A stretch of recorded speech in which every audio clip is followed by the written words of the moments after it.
ঢাকায় অনুষ্ঠিতব্য হবিগঞ্জ জেলা শিল্পকলা একাডেমির নিয়োগ পরীক্ষায় অংশ নিচ্ছেন না কোনো প্রার্থী। আজ সকালে জেলা প্রশাসক ও জেলা শিল্পকলা একাডেমির সভাপতি বরাবরে এক চিঠিতে তারা পরীক্ষাটি হবিগঞ্জে ব্যবস্থা করার অনুরোধ জানান। চিঠিতে তারা উল্লেখ করেন, ঢাকায় গিয়ে তাদের পক্ষে প্রশিক্ষক নিয়োগ পরীক্ষায় অংশ নেওয়া সম্ভব নয়।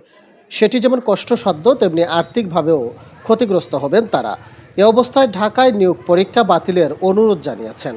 পাশাপাশি সবার সুবিধার্থে নিয়োগ পরীক্ষাটি হবিগঞ্জে ব্যবস্থা করার অনুরোধ জানানো হয়। চিঠিতে উল্লেখ করা হয়, স্বাক্ষরকারী 22 জন সর্বসম্মতিক্রমে এ ব্যাপারে একমত হয়েছেন।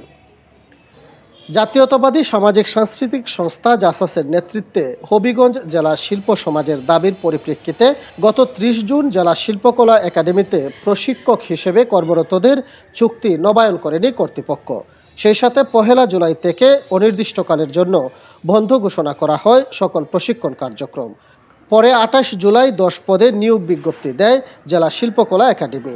এতে 42টি আবেদন জমা পড়ে। আবেদনকারীদের মধ্যে কয়েকজন আবার একাধিক পদেও আবেদন করেন। নিয়োগের লক্ষ্যে আগামী 1 সেপ্টেম্বর ঢাকায় লিখিত, মৌখিক ও ব্যবহারিক পরীক্ষা আহ্বান করে কর্তৃপক্ষ। এ অবস্থায় আজ চিঠির মাধ্যমে প্রার্থীরা ঢাকায় পরীক্ষায় অংশগ্রহণে অস্বীকৃতি জানায়। এদিকে 2 মাস ধরে প্রশিক্ষণ বন্ধ থাকায় বিপাকে পড়েছেন প্রশিক্ষণার্থীরা। শিল্পচর্চায় পড়েছে ভাটা। আগ্রহ হারাচ্ছেন কোমলমতি শিশুরা। তারা বলছেন, ভর্তির সময় পুরো বছরের প্রশিক্ষণ ফি বাবদ 1800 টাকা জমা দিয়েছেন তারা। 2 মাস প্রশিক্ষণ বন্ধ থাকায় 476 প্রশিক্ষণার্থীর প্রশিক্ষণ ফির 1,42,800 টাকা কর্তৃপক্ষ ফেরত দেবে কিনা প্রশ্ন তুলেছেন তারা।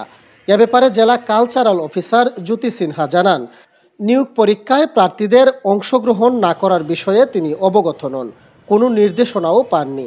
আর যেহেতু শিক্ষার্থীরা ক্ষতিগ্রস্ত হয়েছেন, সেহেতু সবার সাথে আলোচনা করে ফির বিষয়ে সিদ্ধান্ত নেওয়া হবে।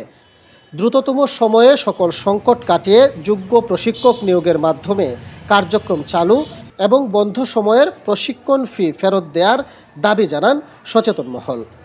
চ্যানেল 5, হবিগঞ্জ।